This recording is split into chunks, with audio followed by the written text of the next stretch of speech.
Alrighty, welcome on into Booby's World. It is episode 3. We got the guys in studio, playoff edition, game 1. My bad, I got caught up in the moment. You said playoffs. I had a flashback. Yeah. Game 1, right around the corner. Saturday, Rocket Mortgage Fieldhouse. That home court advantage locked in. Obviously, game 1 against the New York Knicks. A lot of the national analysts, guys, saying that this series right here in Cleveland, Ohio, is potentially the only one worth watching in the Eastern Conference. There's going to be a lot of eyeballs tuned in to the Cleveland Cavaliers this weekend, and we're here to break it all down for the people today. Absolutely, man. I feel like just being in the arena and just being around the guys, I can just feel the energy and the excitement. You know what I mean? That's the one thing that going into game 1 or starting off your playoffs that you might have to like pull back and reel in a little bit when you understand the moment. But I think these guys are ready for it and they're excited for the opportunity to kind of show what they've been building for the last couple years. I think the start is going to be key, like you just said.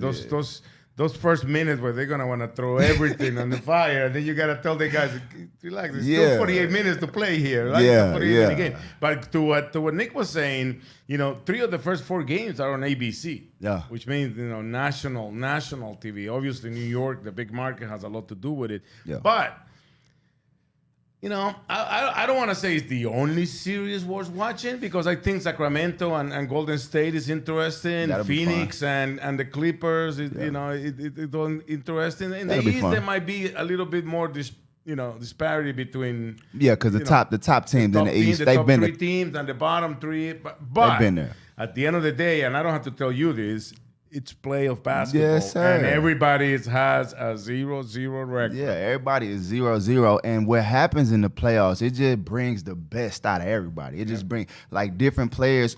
Everybody can't play in the playoffs. I think we was just talking about that. Everybody cannot play in the playoffs. So you have guys that are literally built for that moment. So I feel like your Trae Youngs, who done been in the Madison Square Garden and did his thing and took his team, I feel like Boston gonna have to make sure that they ready for that. You know what I mean? But I do feel like the East has had its top 3 teams for a while now, so you kind of know what's going on over there. But the West is the wild, wild West. Like when you think about Memphis and the Lakers, with the way the Lakers have kind of surged. And what Dylan Brooks is talking too. I mean, he gonna wake him up. What do you tell him as a team? Because you know good, and I for my years covering the basketball game, or the game of basketball, it's like we always talked about. You do not poke the bear. Don't poke the bear. I have seen it in person. I remember we were in Orlando. We were coming back from a Miami game, back to back. It was kind of like one of those calendar losses that, LeBron wasn't going to play, Kevin wasn't going to play, Kyrie was out, and it was,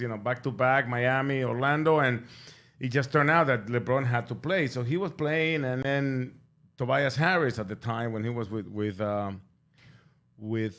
Magic, called LeBron a flopper. Because LeBron kind of took like a charge, whatever. He called him a flopper, and he's putting a 30-piece in the fourth quarter. Easy. Like, why would you? Even LeBron said, you know what? I was all settled in, cruising into the end. Like, why would you want to do that to somebody that's gonna have the ball so much? Like, I could see if it was one of the other guys, you want to talk to somebody that's maybe shoot shots, but like he has the ball and has complete control of the offense. So if it was ever a moment where he just wanted to say, forget the play, I'm going at you, he got the right to do that. You know what I mean? So, but I mean, Dylan Brooks is that kind of guy. Like, but not only he did it to the guy who has never been out of the playoffs after the first series. Yeah.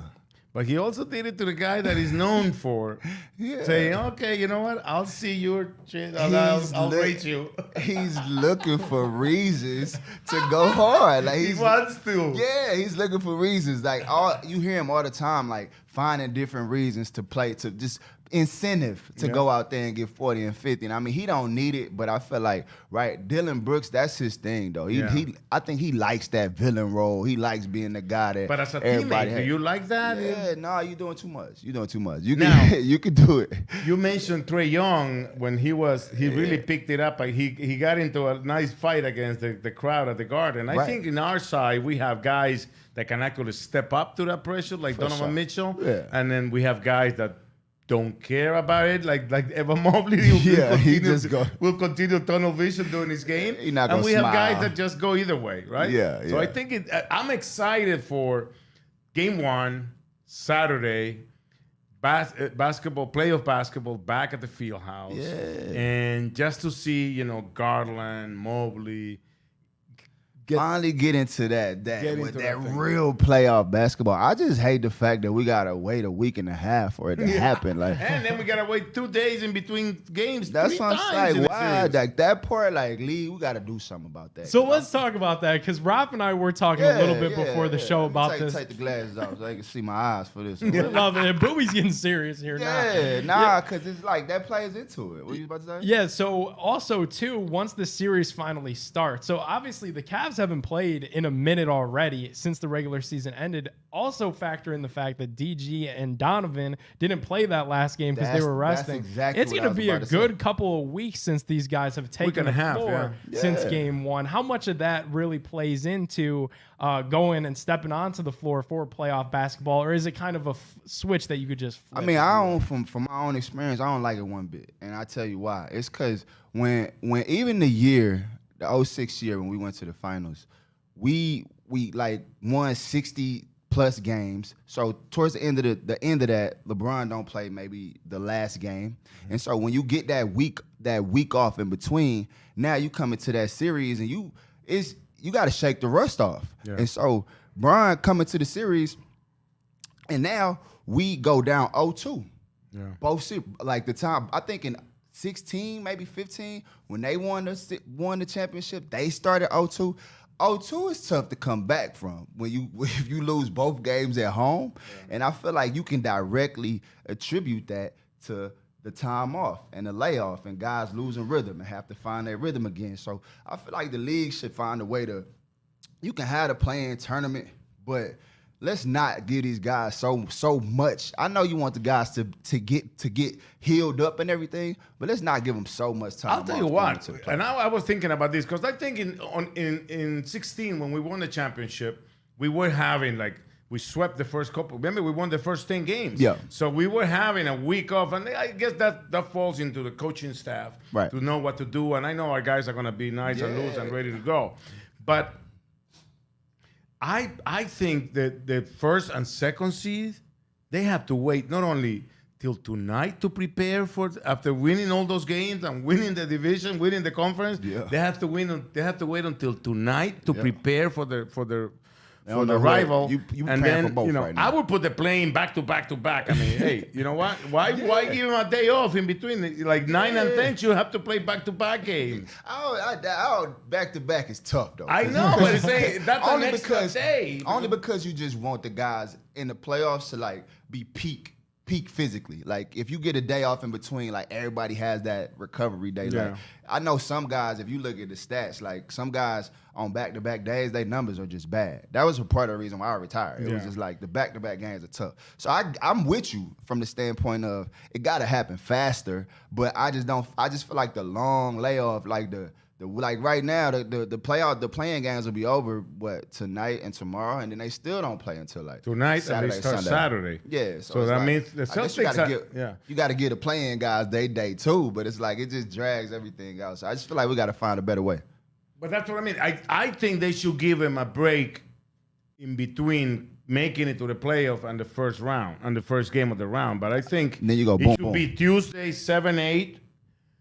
Wednesday 9-10 and Thursday Thursday you play the other one. It's just too many days. Yeah, man. No, I want to play, man. And I want to watch. I mean, it affects rhythm. It affects time, and you know what I mean. I want these guys to all be playing at their best because I mean the moment is big. I mean it's that I feel like guys get made in the playoffs. You can have great regular seasons, but legends are born from the playoffs. Mm-hmm. So I feel like it's an opportunity for these guys to really, like we said, with all these national syndicated games, for these guys to really get an opportunity to show the world who they are. So you mentioned too a little bit about getting healthy, and being your full self come postseason time. This series, perfect example of that. Obviously, New York, the Knicks, they have some question marks with Julius Randle. We got a little bit of a question mark with Isaac Okoro and that knee and his health there. I think that's kind of what we're seeing maybe a little bit of in this kind of layover to hopefully for each respective team get their guy healthy to be ready for game 1, game 2. If both of those guys that you mentioned can walk into the arena, they both play. They're going to try. At least, I'm telling you. Those are two of the toughest guys to lace them up. So and it's the playoffs, so if there's an opportunity for them to play, they'll play. But to your point, that extra time does give a team give a team time for those guys to heal. But I don't know. I just don't feel like you deserve it. I feel like, injuries happen and they are part of the game. So if your guys are down, you got to roll out the guys you got and go see if you can get it done. What do you guys feel about the Julius Randle factor? Because I think he is seriously a question mark for game 1 solely because he hasn't participated in contact in practice up until today on Thursday. You got to watch Tibbs, though. You got to watch him. One thing I know about these coaches, they'll tell you, oh, yeah, no contact, but he be fully ready to go. Like I wouldn't put too much weight on that. Right. You just got to know, like, they both going to hide their hand until the last possible moment just so teams don't have to prepare. But to jump to your question, I feel like without him, they're two different teams, honestly. Like when Randall doesn't play, Brunson becomes the head of the snake, and now he's getting more shots than he would, and they play so much faster. Quickly runs a lot more. You got quick and Brunson, they just going and Toppin leaks out every chance he gets. So it's like they become a much more fast, up-tempo team, and so to the point of being able to prepare for these teams, now you might be preparing for a Julius Randle team, and now all of a sudden he's not playing, and now you got to try to figure it out. But I think one of the things that made the Cavaliers so successful this season was that we were able to impose the style of game that we wanted to play. For sure. When we were able to dictate the tempo, when we were able to make everybody play half court, that means you have to shoot well on the other end so everybody slows down because obviously every missed shot gets run up the other way. So right. I think that's why you have to prepare for everybody. Yeah. Right? You have to prepare for Evan Fournier and Derrick Rose, who never play as well. You have to know what's up with them when they come on the court. But at the end of the day, we have to execute our plan defensively and offensively in order to have the moment that we want to have. When the Cavaliers share the ball, when we have 5-6 guys scoring in double figures, when we have Spider and DG doing their things, and our defense feeding our offense, buckle up and sit down and enjoy the show because it's going to be fun. Absolutely. I feel like that's what it comes down to. We have to be who we are regardless of who the other team is. Regardless of who plays on the other end. Absolutely. And then we got to just get out there and just show we made up. And I think we ready for the challenge, though, from just being around. I feel like these guys are ready, man. I think there's so much talk, not only about growth, not only about inexperience, not only about, oh my God, I wonder. They just want to get to Saturday at 6 p.m., put the ball up in the air, and play ball. Yeah, let us learn. We'll tell you what it feels like. Exactly. But like, ain't just this to that point, and that adds to that extra week off too, because the anticipation, all the rhetoric, and all the talk, and all the guessing and everything. Let's just get the ball. Yeah. They sitting there just waiting for that opportunity. And they feel like we hoop, like we're basketball players. Like this is what we get paid to do. Let's just get out here and show why we make the big bucks. I have to say one thing though, and you have been there all week. I love the fact that the noise in the gym is always different when the playoffs are coming. Yeah. It's a complete different feeling. Yeah. Not only the weather is very nice outside, even though here in Cleveland it's like the Powerball number because we're gonna get snow next week. But I love the thumping on the floor. It's louder. The ball is bounced a little stiff. You know, I like that. The intensity. You can tell, right? You can tell like the focus. You feel it, Yeah, you can tell the focus is different. The energy is different, and everybody is locked in on what they're supposed to do. So you don't hear as much talking on the side or as much laughing and joking, even though guys are still having a good time. I feel like they just understand the moment. It's only 16 teams left. Now it's time to go get it done. And the coaching staff plays a big role too, because you talk about all that time. I'm sure the coaching staff loves all that time to prepare and throw in new wrinkles. And because there's no secrets here. We face each other, 3 times? Yep. Even though 2 of those 3 games probably can be tossed to the side because there were so many people missing on both ends. But we know what Coach Thibodeau likes to do and how he likes to play. They know how JB Bickerstaff likes to put on the court. So at the end of the day, and you know this, is execution. Yeah. Execution and keeping the ball, keeping the game clean, taking care of the. It sounds so simple, right? Yeah. I mean, at the end of the day, it comes back to the fundamentals of the game. Just don't turn it over. Take good shots. The thing about the playoffs, though, it just gets to like possessions, though, valuing possessions. That favors us too, I think. Absolutely, because we got the guys. Yeah, we got the guys in the half court that can get that done. So that's where that intensity comes from, and where everybody has to understand, like, you can't just get out here and just raise up on a possession and take one possession off defensively, get back cut here, because you're not going to have as much time to make it up. It's going to be a knockdown, drag-out game, especially against a Tibbs team whose identity is going to be defense. Yeah, you know, you just mentioned intensity. I have a question that I have asked many coaches and players, and I want to get your take in it. Yeah. So many times, the Achilles heel of many teams, I think sometimes ours, is just the start of the second half. Yeah. And it doesn't happen. It doesn't matter if we're home or away. Sometimes just teams that just get, we're playing against guys that are really riding on fifth speed, and we're still trying to get to fourth. What happens at halftime? Is that something that coaches mention all the time? Man. I mean, because everybody comes in one by one back on the court. Yeah. And there's always one team that has a different speed and has a little more. It's wild, because as a player, I've been on teams where the third quarter was our quarter, where we come out and we outplay teams. This year coaching with the Charge, one of the things we talked about was sometimes how we would come out in the third quarter, like we would like wait until the end to turn it on. So I don't know specifically what it is that prevents guys from being ready at the half. I mean, but you got to understand, both teams are going into the halftime making adjustments too. So you just never know what adjustments the other team might have made that might have caught you off guard, or guys might not have got warmed back up to start the second half. That's a big thing that we talked about too, like mental preparation. Like, don't wait until 2 minutes before the buzzer goes off to get out there and get warmed up and get shots, thinking that because you had 20 in the first half, it's just going to roll over to the second half. You know what I mean? It's just a lot of little small details that you got to correct, I feel like, in order to have. I wonder what the percentages of early timeouts taken in the beginning of the third quarter. Those timeouts that coaches hate quick. A lot. Because it's like you cannot run, because that's all it is. We had a game this year that, DG, they hit a three, then DG went on the other end, missed a three, they came back a three and a foul, and then that's it, 10-0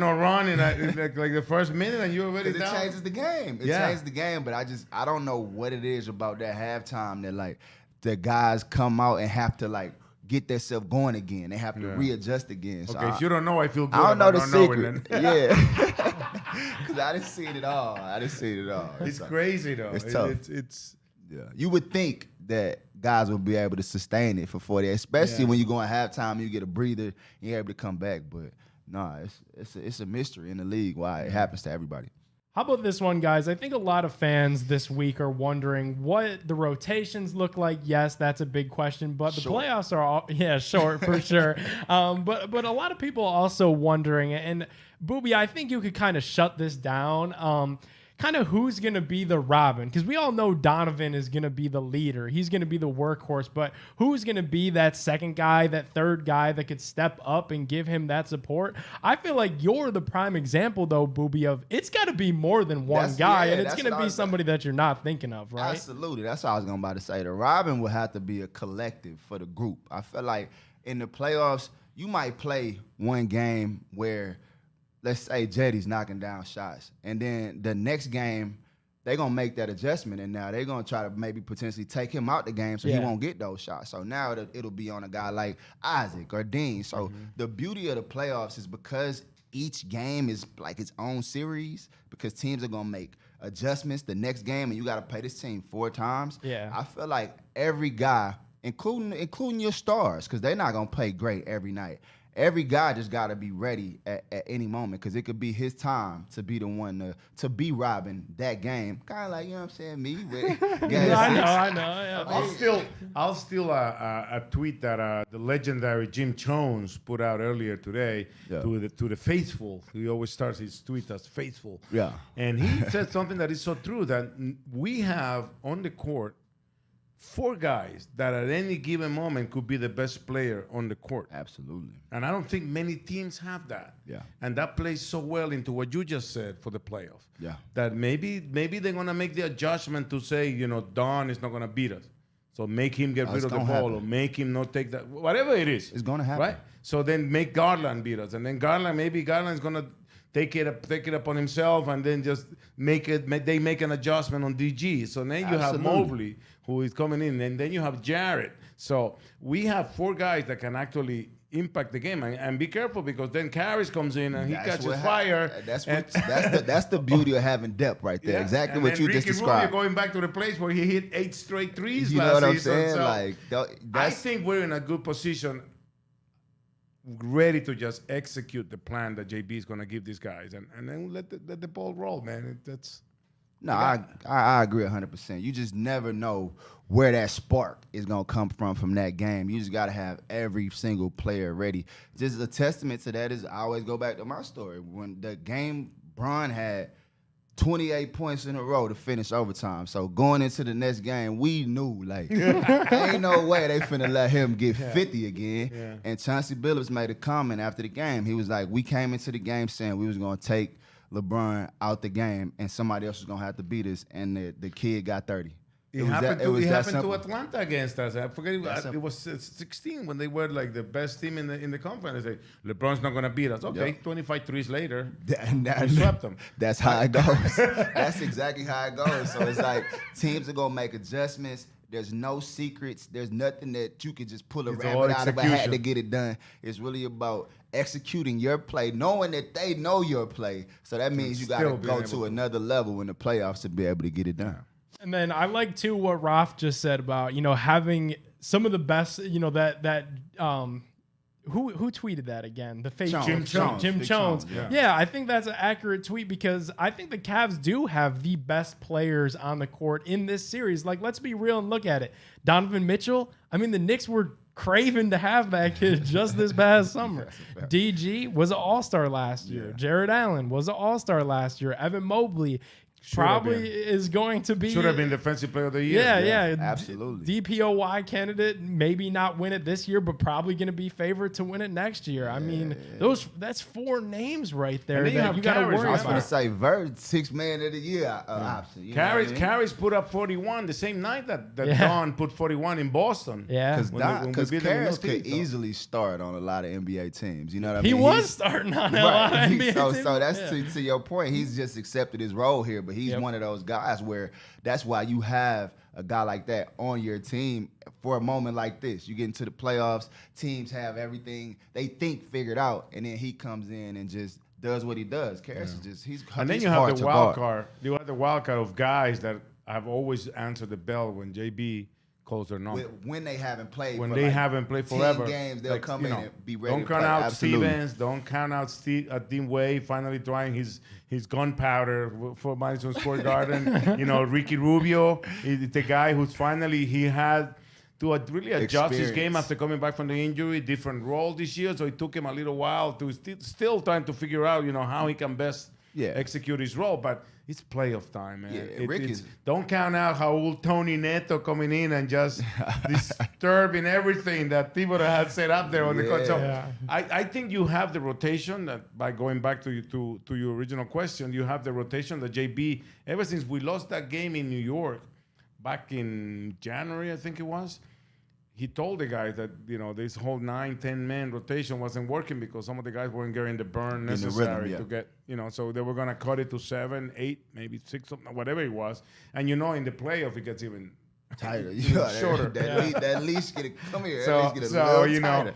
To that point, maybe we might end up liking the 2 days in between if Don has to put in 40. 40, yeah. Now that's DG and that's the beauty of that Isaac that with the sore knee. If he plays, maybe he gets the extra 2 days. Hey, maybe we'll say, you know what? Maybe you should do that all day, every year. As long as it's just us getting the 2 days. Everybody else one game so we can speed this thing up. But yeah, I feel like right now we in the position right now with the roster that we have and the guys that have bought into the culture that JB has created. I feel like there's no better time than now to show what we made. Execute, baby. Win the scrap. There you go. Talk to me. Win the scrap is right. Yeah, it's going to be a lot of fun. And when you talk about those minutes, that's something that Donovan isn't foreign to. I mean, look at the Jazz last year. I think they were rolling him out there 37, 38 minutes a night in the postseason. And by the way, they had the best record in the West at one point. Yeah, when he was there, so. Something about that kid. He's kind of special, you know what I mean? And I feel like I've seen him. Yeah, I saw that. Everybody saw that bubble. Don and Murray show that they put on out there. That was special. So we know Don knows what the playoffs are all about. He's been there, done that experience. So he won't be one of the wide eyes. Yeah, he's good about leading for sure. I feel like his presence and him being there before has like made the other guys like more comfortable. They feel like, okay, we know like what to expect because we have this guy going in the war with us, and then I feel like that will just make everybody else more comfortable in coming into the game and just prepare. And then don't forget about the wild card. Like we were talking about wild card. You know, Danny Green has shown that he can still put up that three quickly. And just him by himself has more experience in serious play than everybody else. So you talk about sharing. And those are the things that we have the luxury to watch and see every day is how Don and Danny are sharing their knowledge, are talking to their teammates, are trying to figure out, you know, how they can, especially Danny Green, how he can help the most and be the most useful for the team. And being leaders, that was a great pickup. That was a great pickup. Danny was here as a rookie with me. That's crazy, right? I was talking to him about all the time. Like, first of all, I think Manu Ginobili is the best ever six-man, thanks to Danny Green that took over the starting spot in San Antonio. When Manu was getting help. But he went through a lot of adversity at the beginning. You know, he came into the league winning the championship at UNC, and then got caught. We cut him. Got caught from I had the hardest part. Went to San Antonio, got caught, sent to the G League, got caught again, and finally got his break. And he told me, he goes, I came in and made a couple of shots, so that got me 5 more minutes. And then then they found out I played defense, so that got me another 5 minutes. And then when Manu was asked if he wanted to start or come off the bench, and he said, I'd rather come off the bench. He's like, okay, Danny Green will start. So now that was 3 titles later. One of the hardest conversations I ever had was when I was talking to him about staying focused and trying to act when they made the cut and like he was like my rook, so we had to like basically I wanted to let him know like that this ain't your last stop. Like you're gonna have plenty more opportunities to be successful. So that was one of my tougher conversations. But it's hard, man. It's easy to do. It's kind of like when you lose your job and people say, "Don't worry about it. Things happen for a reason." Right. And like man, yes, maybe 6 months. Like in my case, when I came to Cleveland, I was like, "Things happen for a reason." I'm like, maybe about 2 years later, I'm in the parade, I'm drinking champagne, I got my ring. I'm like, okay, but at the time, you need to be a different kind of person to be able to continue that forward pace, man. Otherwise, a lot of people get stuck in there. It's tough. And that stop. He very well could have, but he had the right mentality, like you said. When he got out there, he had the right mindset, and he went out there and handled his business just like I knew he would. You guys think we see a little Danny Green come playoff time?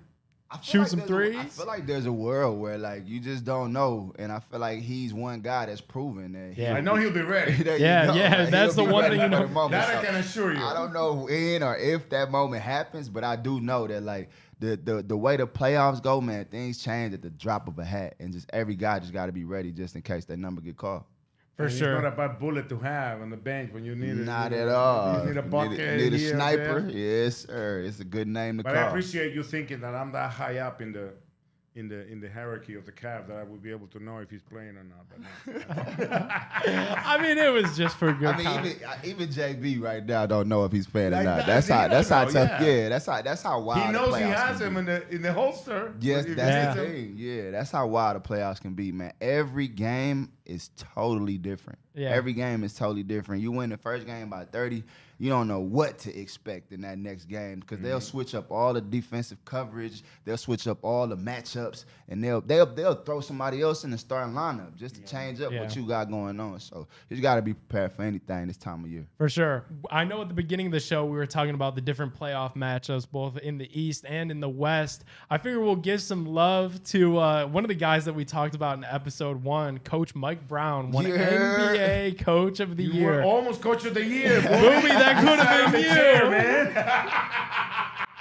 That's my guy, man. Nobody deserves it more, man, than Mike Brown, man. He gave me my opportunity when I first got into the league, and just to see him go to Golden State, pick up like a sponge and just develop and get wiser, man. Yeah, and then take all of that and along with who he naturally is, because I saw him like running sprints with the guys. Like that's how Mike is, man. So to see him have all of that success over there with the Kings, it's just amazing to watch. And he's galvanized that whole city basically, because the Kings had been waiting a good 16, 17 years before they had. And the thing about it is, Arco was a fun place to watch when it was the playoffs with the Peja and Bibby and Weber. It was fun basketball to watch. So it'll be a great scene out there in Sacramento, especially with the Warriors coming to town. The team he just left. It's like a local that's battle, a story in like itself. bragging rights for over there. Yeah. That's gonna be a hell of a series. But I would not want to see the Warriors in the first round. Me neither. I just would not want that. That's a really bad price for making it to the playoffs for the first winning time. Coach of the year. Winning Coach of the year, like, prove it. I was thinking about that because like there's 2 teams from Northern California, there's 2 teams from Southern California, there's 2 teams from New York in the playoffs. That's like half the playoff teams in like 3 little areas in the. They're gonna show you them big markets matter. I mean, the weather matter and the markets matter. Like they get the players. If it's some sunshine, the players gonna want to go play there. I read that this is the first time ever that all 4 California teams have made it in the same year. Wow. Really? Yeah, first time ever, all 4 Cali teams at the same time. But it is exciting for Mike Brown, especially here. We talk about the culture that JB's built. We see these guys and the way that they gel, even from a media perspective, from a fan's perspective, the fun that they have with the junkyard dog chain and that kind of thing. Like, I feel like Mike Brown has brought a piece of that to his own young team in Sacramento with the Light the Beam and the chain that they got going on out there. But it's something that helps the guys buy in, though, right, Booby? Because it's something that's further than just the game, right? It creates that camaraderie and it makes you play for something bigger than yourself. Yeah. Like when you out there on the floor, you're not thinking about where my next shot coming from. When you playing in a culture, you're like, oh, it's us. I think it makes everybody realize that nobody's bigger than the one team. How can we get the best shot? Not what's the best shot for me. How I know if I go help over here, my teammates gonna have my back. When I fall on the ground, my teammates gonna be there to pick me up. When you create that sort of a culture, A, it helps you win. B, it's just more fun to play like that. Like, you don't want to play where just one guy dribbling the air out the ball all the time. And then giving it to you with 2 seconds left in the shot. Throw you that grenade. You're like, 3, 2. You ever go like, don't give me that. You shoot it. I have.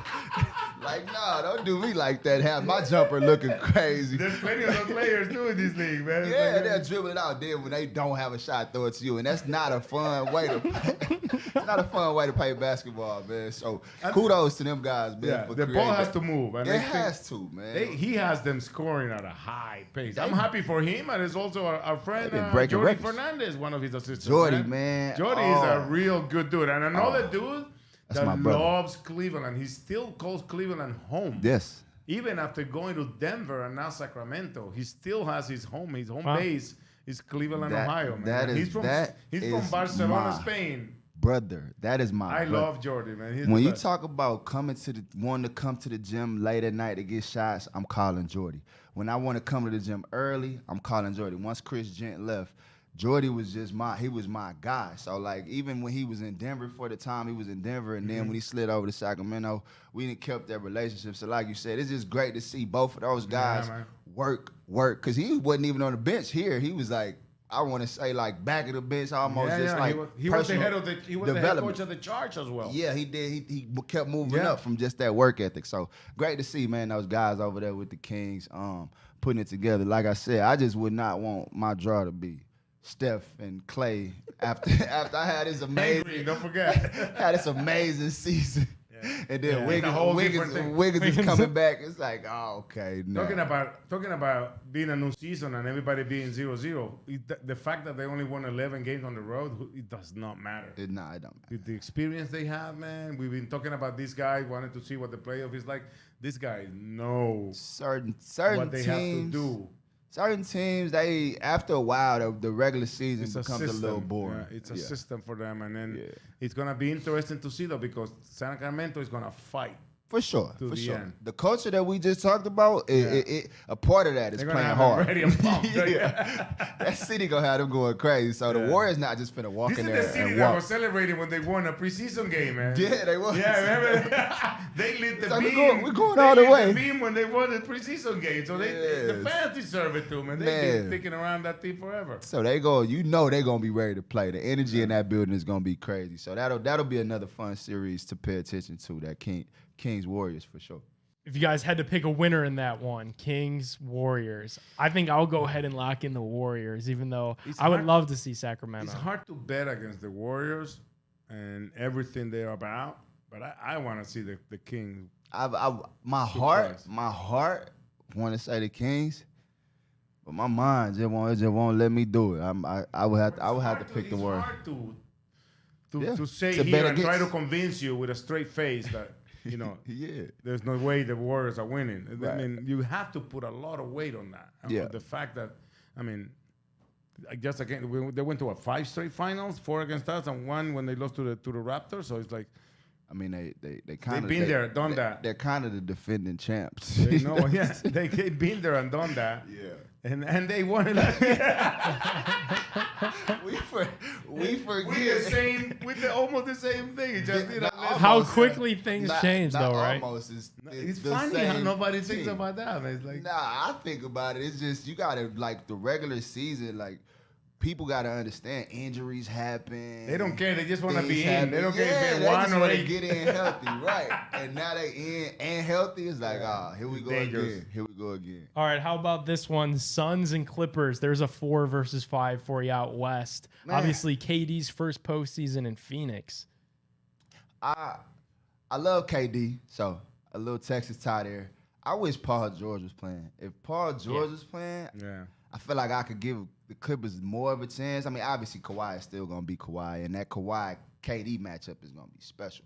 But now that no PG, now you got Book there, just waiting for whoever that second defender is. Yeah. Now that Kawhi is gonna be locked in with KD, and I feel like Book has been thriving in that role, probably averaging 35 a game now, just because he's not getting the best defender and the best defenses every night. So I'm gonna go with the Suns in that one. I feel like they got the upper hand just with that Paul George injury. I'm gonna stick to the Cleveland connections, and my boy T. Lue.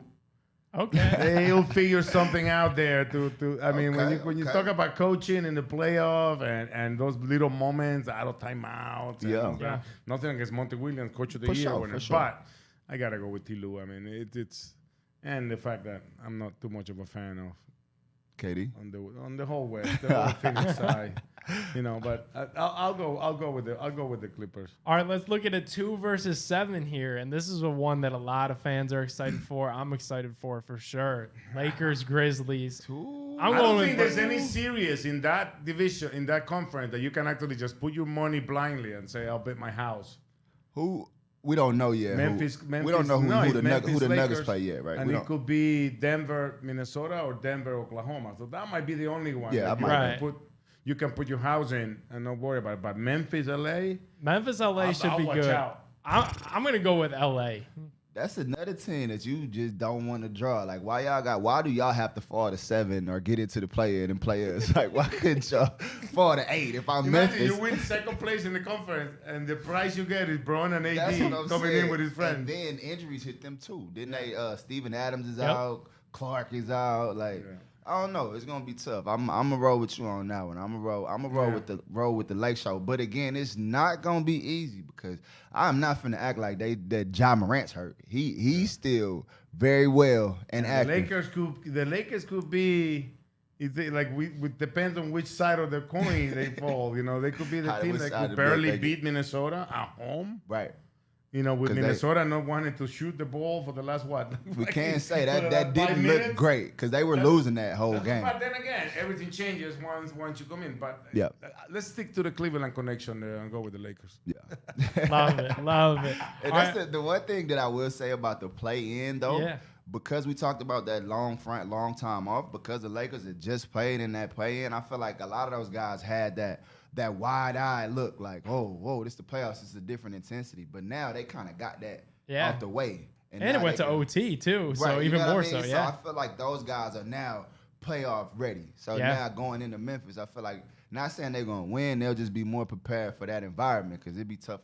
It's tough to win in Memphis. I think it's fair to say, I think a lot of people are going to be pulling for LA in this series just because of that Memphis factor with the Dillon Brooks. You'd be surprised, but that's the greatness of LA. There'll be just as many rooting for the Grizzlies just to see LA go the first round. I mean, that's the sign of being great, right? As many people that want you up here. Many or more. Just as many want to see you fall. Crashing, Our friends at Tipico, they actually have the Lakers as underdogs. They're plus 115 to win the series. Memphis was one of the best teams at home. That's a slight underdog. Yeah, we can't disrespect Memphis now. Yeah. They've got it done all year long with and without people different people in the lineup. So I'm not gonna hate on them. I feel like it's still gonna be a good series. I just feel like, the Lakers are prime with their size to get it done. All right, we'll move here to the East quickly. We'll go 76ers and Nets. I feel like the Sixers probably just have the star power there, and that's probably what gets that done. Yeah. I just think Embiid is the most dominant in the game. I mean, next to Giannis, but since Shaq, those two are just so hard to do. I'll save you time. Second round, 1 against 4 and 2 against 3. Yeah, it got to be right. It's not really. On the East, it's like that's as much as we've been talking about on the other side of I mean, the West no is wild. Disrespect. Yeah. But there's no way Milwaukee, Philadelphia, and Boston are losing in the first round. Yeah. We have a tough series, and I got our Cavs moving on, but it's competitive the whole side, but it's not as. Yeah, the East has had their top tier teams all year. They've proven against these teams that they're the best 3. On the West, like we said, it's more of the wild West with the trades and everybody everywhere. But I do feel like the East, and again, we kind of know could what the top is. Health wise, right? That's I mean, major when I used to, I always say that when I used to cover boxing. Mike Tyson once said that you can come in the ring with plan A, and then one punch coming into the round, and then all of a sudden plan A is out the window. You don't even remember B, C, and D because you don't remember plan A or B if he hit you hard enough.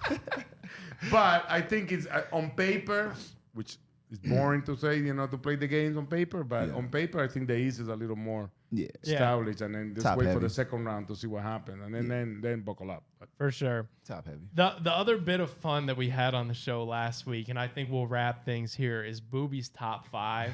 What, they ain't like my top 5? He was accused of a lot of things.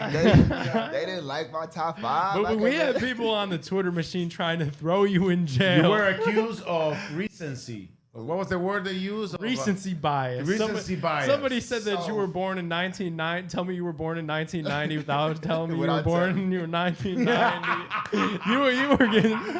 No, so check this out. Yeah, the first question you asked was my Cavalier top 5. So let's start with that. Everybody's gonna have. Everybody chill. Yeah, let's chill.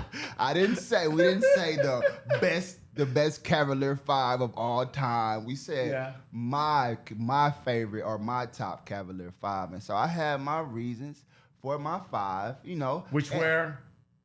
With Andy, I tell you, I played every he's the heart and soul of our team. Yep. I played every minute with him. Big Z, all-star. I just felt like with Z, I just remember everything he gave us on the floor. So I would go either Z, Matt Doherty, you can have that, but I just go Z because he's my guy. And then you go down the line, obviously Bron. Then you get to myself. You know what I mean? I heard you got J.R. Smith, right? That's a good one. I like it. I had some conversations, because I always got attacked like it was me. Absolutely. I was saying, hey, Booby shooting. I'm just passing, right? Absolutely. So AC was actually a little surprised that you didn't include him and I said, come on, AC, it's only 5. Yeah, right? But give me your top 5. So this is AC's. This is Austin Carr, Senor Cavaliers, top 5. You got Jim Jones. Mark Price. Okay.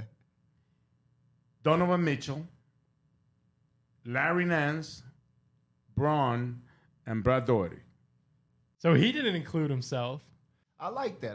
But see, I probably would have put. I said to him, maybe Don needs to play another year, even though he's already done things that not even Braun did. Right. So I didn't. So for starters, I didn't add Don, DG, and I ain't add them guys yet. Yeah, I thought we were talking about guys that were gone. Yeah, your all-time top five. Yeah. So I didn't even think Don, but what I will say is AC was one that I was like. I would probably put AC as the starting two, and then I would bring me off the bench. You be the sixth man? Yeah, well, like I always be. I prefer that anyway. You know what I mean? So I probably, if I had to do it again, not because anybody on Twitter or anybody else said anything about it. Oh, Booby's being influenced now by social media. Yeah. But if I had to, just because in that moment I put AC as a 3. But he at Notre Dame, I'm talking about. Ain't he still the all-time NCAA's leading scorer? I gotta say that, man. Now with the tournament being over, another year in the books for AC being having the highest scoring, not only his highest scoring average in a tournament, which is over 50, but the most points scored in a tournament game was 61. Yeah. So that alone, he's Mr. Cavalier. You know what I mean? So there's no way I would put myself above him. So I would swap AC out for myself, but the rest will stay the same, man. Anybody got a problem with it, y'all can fight me about it. Think about it though. Now at the point guard position, we have DG now, who is going to be in there because he's already in the record books. Yeah. We have Kyrie Irving, who we have to include, and Mark Price. As much as they want to fight Kyrie because of who he is off the floor, everybody want to try. He's the most skilled point guard ever, in my opinion. Also hit the biggest shot in franchise history. And everybody, like I said before when we got on here, everybody don't touch the finals now. If we want to try I touch the finals a little bit, so I feel like I give myself a little boost. But he's won championships. You know what I mean? So you got to give, in my opinion, you got to give Kyrie the nod at PG for sure. All right, we got some funny tweets that we'll quickly read here before we wrap this thing up. Oh my This one coming in from Jeff on Twitter said, I thought, who the hell would have Booby Gibson on the top 5 of Cavs until I saw it was Booby Gibson. There you go. Exactly. We knew this. What are we saying? We got another anybody. One here. Here's an interesting one. Kevin Love at the all-time floor. That's a guy, touched 4 straight NBA finals. I get the first one. He was injured with that shoulder injury. This comes from Swagger's Ghost. Had Mark Price, Donovan, LeBron, K-Love. Agreed with you on the Big Z pick there. That's a little recency bias as well. I like that list. That's very recent, too. There's a little recency on there. Yeah, a little more recent. See, with the Don pick now, that changes things. Because I would put Don, obviously. Yeah. I feel like he ain't been in the league long enough, but I would put Don as my 2. Well, you want to talk about a list with a lot of recency bias. Here goes one. This is from Brown. Now. This is one from Brown's Corner, Greg Newsom, who tweeted at us. And he had Kyrie, DG, Spida, Bron, and Mobley. Absolutely. Oh, my God. He just came to Cleveland how long ago? He tried. Wait. This will be his third year in the Browns. Say that one more time. You said, we got 2 point guards, by the way. Kyrie and DG with Donovan. Don playing the 3, Bron the 4, and Mob. That's wishful thinking. He want that team in real life. That team can still happen right now. That's the team he wants. I see what he signed up for a season ticket package next year. I see what you're doing there. That's the team you want next year's Cavs roster. You're not fooling nobody. I get it. I like it too. I like it. So that good fun from Greg Newsom there. Yeah. All right, good show, guys. Obviously, exciting series coming up with the Knicks, and we will do this again as soon as we can, as soon as we get you guys back before here we head to New York, man. We wouldn't go to New York until next week. Yeah, right. fly out. Between, We're gonna have to do 2 shows before we go to New York. For sure. Well, I'll be here, man. I'm ready, man. Cool. Excited about it. We'll see you guys next week. Yes, Go sir. Cavs, baby. Go Cavs.